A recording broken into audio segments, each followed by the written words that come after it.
अस्सलामुअलैकुम viewers, welcome to Ilmi institute for competitive exams. हमने इससे पिछली वीडियो में जैन ऑस्टिन का थ्योरी ऑफ सॉवरेनिटी डिस्कस किया। अगर आपने वो लेक्चर नहीं देखा तो डिस्क्रिप्शन में उसका लिंक मौजूद होगा। अगर डिस्क्रिप्शन में भी लिंक नहीं मिलता आप लोगों को तो आप डायरेक्ट प्लेलिस्ट पे चले जाएं, पॉलिटिकल साइंस की प्लेलिस्ट पे, वहाँ से आप उस लेक्चर को देख सकते हैं। आए जी, हल्का सा रिकेप करते हैं, क्योंकि अभी जो हमने इस लेक्चर में स्टडी करना है वो है प्लूरलिस्ट का क्रिटिसिज्म, जो उन्होंने जैन ऑस्टिन की थ्योरी ऑफ सॉवरेनिटी पे क्रिटिसिज्म किया है, उसको डिस्कस करेंगे। ठीक, लेकिन पहले एक हल्का सा रिकेप कर लेते हैं जो न्यू व्यूअर्स हैं उनके लिए। जैन ऑस्टिन ने थ्योरी ऑफ सॉवरेनिटी दी, जिसमें उसने कुछ स्पेसिफिक फीचर्स बताए सॉवरेनिटी के बारे में। देखें, सबसे पहला उसने कहा कि स्पेसिफिक सॉवरेन होना चाहिए, जिसके पास ये एब्सोल्यूट अथॉरिटी हो, सुप्रीम अथॉरिटी हो, सॉवरेनिटी हो, तो वो क्या है? स्पेसिफिक सॉवरेन होना चाहिए। अब वो कोई एक बंदा भी हो सकता है, ग्रुप ऑफ पीपल भी हो सकते हैं। ठीक, फिर उसने कहा सेकंड नंबर पे कि सॉवरेनिटी इनडिविजिबल है। इसको फिर आप डिवाइड नहीं कर सकते कि चलो 10% इसको दे दो, 20% उसको दे दो, नहीं। ये एब्सोल्यूट है, कंप्लीट है, सुप्रीम है। तो ये क्या है? एक ही स्पेसिफिक सॉवरेन के पास रहेगी, इनडिविजिबल है, आप इसको मजीद डिवाइड नहीं कर सकते। थर्ड पे उसने कहा कि सॉवरेन जो है वो लॉ मेकर है, लॉज बनाता है, और इंडिविजुअल्स और जितने भी इंस्टीट्यूशंस उसके अंडर हैं वो उन लॉज को लाजमी मानेंगे, फॉलो करेंगे। ठीक, फोर्थ पे वो आता है अनरिस्ट्रेन्ड बाय लॉ, के जो स्पेसिफिक सॉवरेन है वो अनरिस्ट्रेन्ड बाय लॉ है, उसके ऊपर कोई रोकथाम नहीं है, वो अपनी मर्जी से फैसला करेगा, अपनी मर्जी से लॉ बनाएगा। ठीक, चाहे with in the territory, state के अंदर वो लॉ बनाना चाह रहा है अपनी मर्जी से बनाएगा, एक्सटर्नल वर्ल्ड में अगर वो कोई एग्रीमेंट्स करना चाह रहा है तो वो भी अपनी मर्जी से करेगा, उस पर कोई रोकथाम नहीं होगी, अनक्वेश्चनेबल है, कि कोई क्वेश्चन भी उससे नहीं करेगा कि भाई आपने ये एग्रीमेंट क्यों किया या आपने इस एग्रीमेंट को क्यों तोड़ा।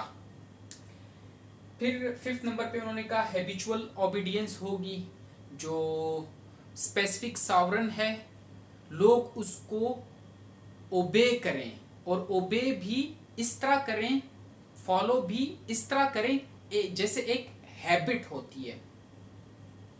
ठीक, निगेशन ऑफ गॉड सॉवरेनिटी, के जैन ऑस्टिन कहता था कि ये जो स्टेट है ये क्रिएशन है ह्यूमंस की, इंसानों की, तो इसका सॉवरेन भी कोई ह्यूमन होना चाहिए या ग्रुप ऑफ पीपल होने चाहिए, कोई सुपर नेचुरल बीइंग नहीं, बल्कि इंसानों ने स्टेट को बनाया है तो इंसान ही खुद उसका सॉवरेन हो। ठीक, अब वो इंसान कोई एक बंदा भी हो सकता है, ग्रुप ऑफ पीपल भी हो सकते हैं। मजीद जैन ऑस्टिन ने सॉवरेनिटी के बारे में जो सॉवरेन की बात की, उसने कहा कि उसके पास अनलिमिटेड और एब्सोल्यूट पावर है। ठीक, अब प्लूरलिस्ट इसके ऊपर क्रिटिसिज्म करते हैं, जैन ऑस्टिन की इस जो फीचर्स उसने दिए सॉवरेनिटी के, इस पे क्रिटिसिज्म करते हैं।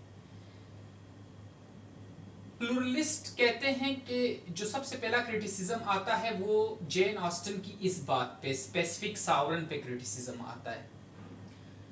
प्लूरलिस्ट कहते हैं कि it is difficult to determine specific sovereign, बहुत डिफिकल्ट है कि आप स्पेसिफिक सॉवरेन को डिटरमाइन करो और पूरी की पूरी अथॉरिटी उसको दे दो।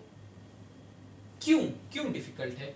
क्योंकि democracy is voice of today. आजकल का जो दौर चल रहा है, ये प्लूरलिस्ट कह रहे, जो उस टाइम इन्होंने ये बात की कि जो दौर चल रहा है वो डेमोक्रेसी का चल रहा है। ठीक, विल ऑफ द पीपल को देखा जाता है, ठीक, पॉपुलर वॉइस को देखा जाता है।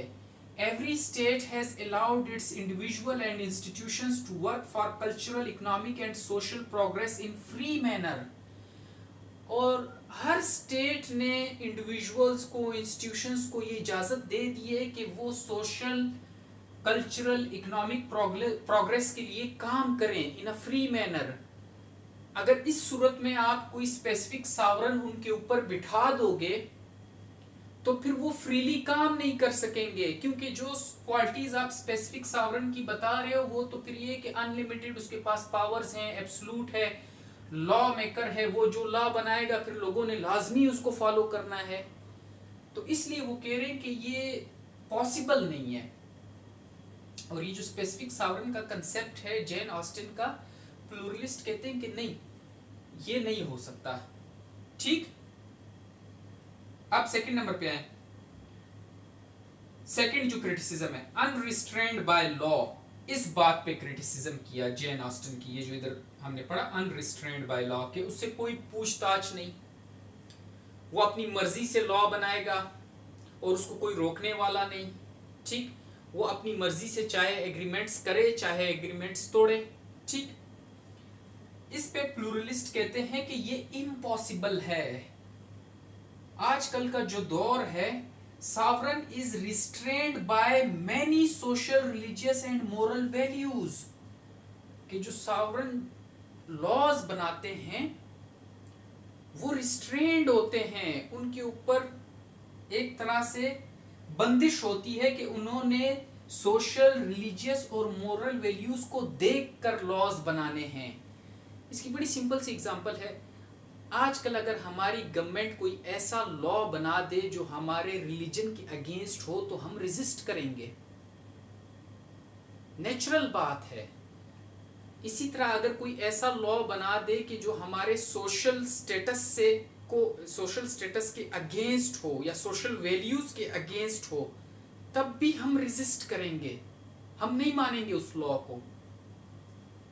तो इसलिए जो अथॉरिटी है, जो बैठे हुए हैं लॉज बना रहे हैं, वो इन चीजों को जरूर देखते हैं, सोशल, रिलीजियस, मोरल वैल्यूज को, ताकि फिर लोग रेजिस्ट ना करें। तो यही क्रिटिसिज्म प्लूरलिस्ट कर रहे हैं इसके ऊपर, जेन ऑस्टिन के इस पॉइंट के ऊपर कि अनरिस्ट्रेन्ड बाय लॉ। आगे देखें, he can not go against these values, ये religious, social, political, economic values, इनके अगेंस्ट सावरन कभी जा ही नहीं सकता। इफ ही डज, अगर वो जाता है और ऐसे लॉज बनाता है जो इनको वायलेट करें या इनके अगेंस्ट हों, पीपल विल रेजिस्ट, लोग रेजिस्ट करेंगे। Sovereign has to abide by international laws and agreements for the welfare of his state. और ये भी है, जैसे जेन ऑस्टिन कहता था कि सावरन की मर्जी है वो एक्सटर्नल वर्ल्ड में जिसके साथ रिलेशन बनाए, जिसके साथ एग्रीमेंट बनाए अपनी विल के मुताबिक, और जिसके साथ चाहे तोड़ दे। प्लूरलिस्ट कहते हैं कि नहीं, इस तरह नहीं होता। Sovereign has to abide by international laws and agreements, उन्हें मानना पड़ेगा। अगर कोई एग्रीमेंट किया है तो उस एग्रीमेंट के टेन्योर को पूरा करना पड़ेगा। जेन ऑस्टिन जो बात कर रहा है वो तो कहता है अगर टेन्योर पूरा भी नहीं है और अगर सावरन चाहता है कि मैं तोड़ दूं एग्रीमेंट, तो वो तोड़ सकता है। प्लूरलिस्ट कहते हैं कि नहीं भाई, एग्रीमेंट जो आपने किया है फिर आप बाउंड हो गए हो, आपने उसको पूरा करना है। क्यों? ये सब कुछ आप अपनी स्टेट की वेलफेयर के लिए कर रहे होते हो। ठीक, अगला क्रिटिसिज्म देखें, unlimited and absolute powers. Jane Austen ने जब सॉवरेनिटी का कंसेप्ट दिया तो उसने कहा कि सॉवरेनिटी क्या है, ये अनलिमिटेड है और एब्सोल्यूट पावर्स हैं। ठीक, इस बात पे भी प्लूरलिस्ट क्रिटिसिज्म करते हैं कि नॉट एक्सेप्टेबल, ये बात भी एक्सेप्टेबल नहीं है। क्यों? क्योंकि आजकल का जो दौर है उसमें फेडरल सिस्टम ऑफ गवर्नमेंट है, जिसमें power must be divided between government and federating units. आपने अभी अपने अपने कंट्रीज की एग्जांपल लें, जो डिफरेंट प्रोविंसेस हैं या स्टेट्स हैं आपकी, तो उनमें एजुकेशन ऐसा मैटर है जो कि जिस पे हर जो स्टेट है, प्रोविंस है, वो खुद उस पे लेजिस्लेट करता है, पॉलिसी बनाता है। ठीक, वन ऑफ द एग्जांपल आपको दे रहा हूँ, एजुकेशन। ठीक हो गया? तो ये क्या है, आपने पावर यूनिट को दी हुई है कि एजुकेशन पे आपने जिस तरह की अपने प्रोविंस में पॉलिसी बनानी है आप बनाओ। फेडरल का कोई काम नहीं उसमें, ठीक।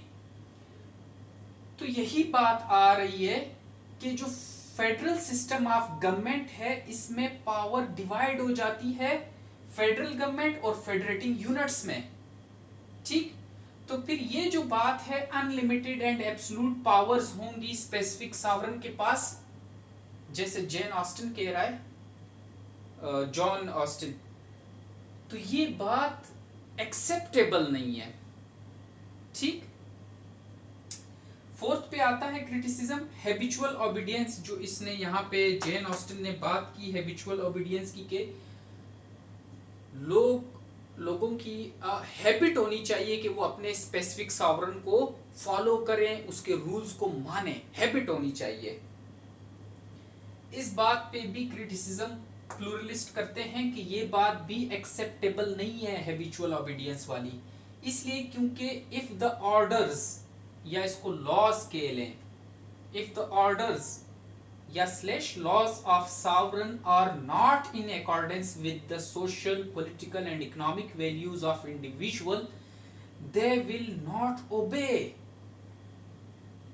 ये अटल बात है कि अगर सॉवरेन ऐसे लॉज बनाएगा जो कि इंडिविजुअल के इंटरेस्ट्स के अगेंस्ट होंगे, उसके इंडिविजुअल के पॉलिटिकल इकोनॉमिक सोशल वैल्यूज या उसके इंटरेस्ट के अगेंस्ट होंगे, तो इंडिविजुअल डिसओबे करेंगे, इंडिविजुअल रेजिस्ट करेंगे, तो हैबिचुअल ओबीडियंस नहीं आ सकती जिस तरह जेन ऑस्टिन कह रहा है उस तरह, ठीक।